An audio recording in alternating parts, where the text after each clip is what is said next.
上次课讲完了庄子理想政治学阶段的最后一位思想家，咱们简单回顾一下之前讲过的5位思想家的治国理念。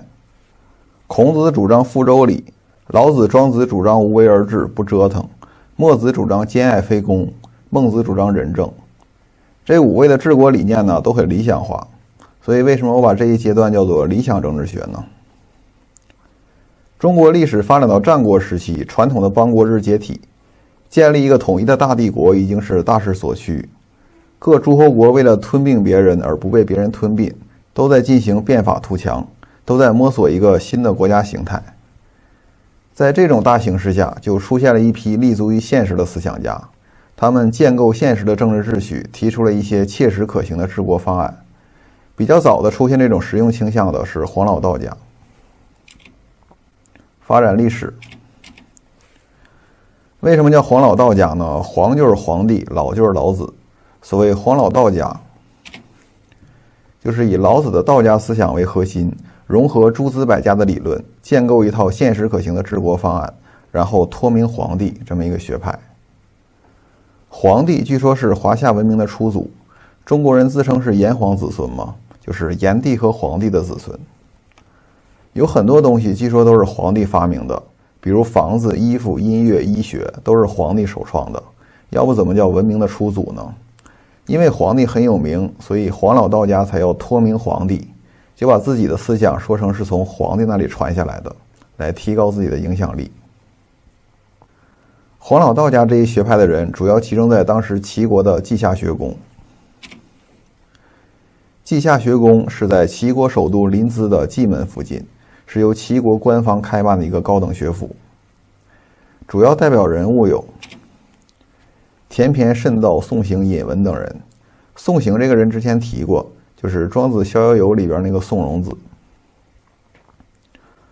黄老道家的主要著作有黄帝四经，也叫黄老伯书、管子、何冠子。到了秦汉时期的《吕氏春秋》、《淮南子》这2本书里，也有部分黄老道家的思想，大概就是这么个情况。黄老之学要点，在存在论部分讲了一个天道，这个是道家传统的内容。另外还有一个气化宇宙论。然后治国方面提出一个无为而治。黄老的无为而治跟老子的无为而治是有区别的，老子的是不折腾，黄老的是有规律有法度的折腾。先看天道论。老子说道是天地之母，万物之宗，道生成世界，规定世界。黄老道家的道跟老子的道意思差不多，生成世界。作为宇宙本源的道，它是虚无形，其度冥冥，万物之所从生。道体虚空无形，寂静深远，万物赖之一生。凡道无根无茎，无叶无荣，万物以生，万物以成，命之曰道。道没有根也没有茎，没有叶子也没有花朵，道是没有形象的，但万物由于它才产生，由于它才成长，所以把它叫做道。然后规定世界。道这个东西啊，无形无名，先天地生，至今未成。就说道没有形状，不可命名，先于天地而存在。而道的作用呢，至今没有完成。就是说道始终在规定着这个世界。天地阴阳，40日月，星辰云气，其形挠动，带根之徒，皆取生，道弗为益少，皆反焉，道弗为益多。天地阴阳，春夏秋冬40，星辰日月，能运动的动物，不能运动的植物，都是从道生出来的，但道不会因此减少。而当这些东西都复归于道的时候，道也不会因此而增多。万物生灭变化，而道始终是如如不动的，是生育万物的根源。道不仅规定了自然界，还规定了人类世界。天地有恒常，万民有恒事，贵贱有恒位，序臣有恒道，使民有恒度。天地之间存在着永恒的规律，百姓有自己确定的工作，贵贱高低有他们确定的位置，使用臣下有确定的方法，统治百姓有既定的规则。天地之恒常，40晦明，生杀柔刚，万民之恒事，男农女工。四季更迭，昼夜交替，荣枯变换，刚柔转化，是天地间所存在的固有规律。男耕女织是百姓所从事的固定工作，这一切都是道的体现。在继承老子的道的基础上，黄老之学对道的含义也有所发展。同样是终极的道，老子之道有那种超越人类感知的特性。老子的道是道可道非常道，是一种高深莫测、恍兮惚兮的存在。但是黄老的道不是这样，黄老道家把抽象的道与自然现象联系起来，把老子哲理式的玄思与实践经验相互沟通起来。黄老的道是落实到现实中的道。天之一明三，日信出信入，南北有极，度之极也；月信生信死，进退有常，数之极也；列星有数而不失其行，信之极也。上天靠着道生出日月星辰，其中太阳总是按照确定的时间东升西落，南行北折皆有规则，这是由它的度所决定的客观规律。月亮15时饱满而初一时却消失不见，其盈亏满损皆有常规，这是由它的数所决定的客观规律。众星运行也各有度数，而从不离失它们的运行轨道，这是由它们各自的位置所决定的客观规律。日月星辰万物的运行都是要遵守道的规则的，所以道并不神秘。天道就说完了，然后气化宇宙论，就是整个宇宙都是由气构成的，物质的基本质料是气。这个气啊，其实就是空气，但古人他对空气的理解跟现代人是不一样的。你要学古代人的哲学的话，你就得按古代人的方式来理解这个气。他们是怎么理解这个气的呢？第一，气无形无相，看似空旷的地方其实不是空的，而是充满着一种看不见摸不着的气。别的东西都能看到，就它看不到。这个气呢还能来回的流动，是一种很神奇的存在。第二，它充塞宇宙天地之间，你到哪儿都有气，这个气把整个宇宙包裹起来。古人认为真空是不存在的，人类直到1644年才证实真空的存在。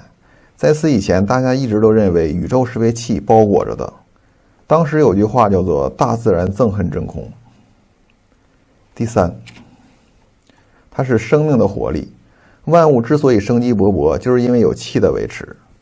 人要活着就得喘气儿，这个一呼一吸之间，气在身体中流动，人才具有了生命。所以这个气能提供一种生命的活力。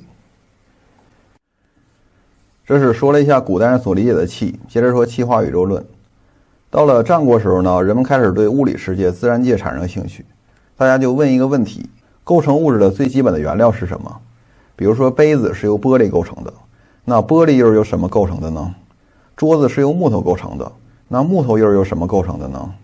把一切物质细分又细分，最终能不能找到一个最基本的物质原料？万物都是由这一种物质原料组合而成的呢？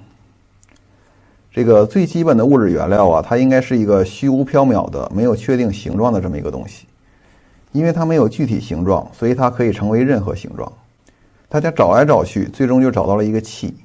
气是虚无缥缈的，没有确定形状的，充塞于天地之间，它还能提供生命的活力。貌似这个气最适合作为基本质料。万物从气而来，那气从哪儿来呢？从道来。道先天地而存在，道是一切存在的根源。所以宇宙的生成啊，大概就是道生气，气生万物，大概就是这么一个过程。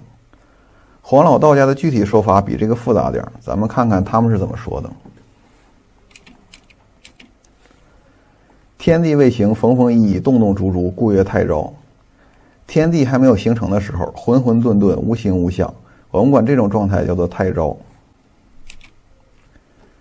道始于虚阔，虚阔生宇宙，宇宙生气，气有涯音。道最初的状态是清虚空阔，道从清虚空阔中演化出宇宙，然后宇宙产生出元气，这种元气是有一定的边际和形态的。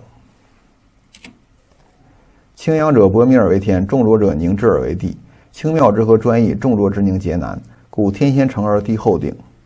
其中清明部分飘逸扩散形成天，浑浊部分凝结聚集形成地。清明部分的气汇合容易，浑浊部分的气凝聚困难，所以天先形成而地后形成。天地之习经为阴阳，阴阳之专经为四时，四时之散经为万物。天和地的精气融合起来产生了阴阳二气，阴阳二气的精华融合集中产生了春夏秋冬四季，四季各自的精气分散产生万物。即阳之热气生火，火气之精者为日；即阴之寒气为水，水气之精者为月。日月之阴为精者为星辰。阳气中的热气积聚便产生了火，而火气的精华部分形成太阳。阴气中的寒气积聚便产生了水，而水的精华部分形成月亮。太阳、月亮溢出之气的精华散溢为星辰。这就是宇宙生成的过程。首先是道，然后道产生宇宙，宇宙就是空间和时间。往古来今谓之宙，四方上下谓之宇。宇是四方上下指空间，宙是往古来今指时间。然后宇宙产生元气，元气就是未分阴阳之前的气，然后元气生成天地，天地生成阴阳二气，阴阳二气生一年四季，然后一年四季生成万物。另外阴阳二气又组成了太阳、月亮什么的。这就是黄老的气化宇宙论。这个东西对后世的影响很大，后来再有人提出宇宙论，基本都是继承黄老的这一套。先休息一下，下次课讲黄老的治国理论。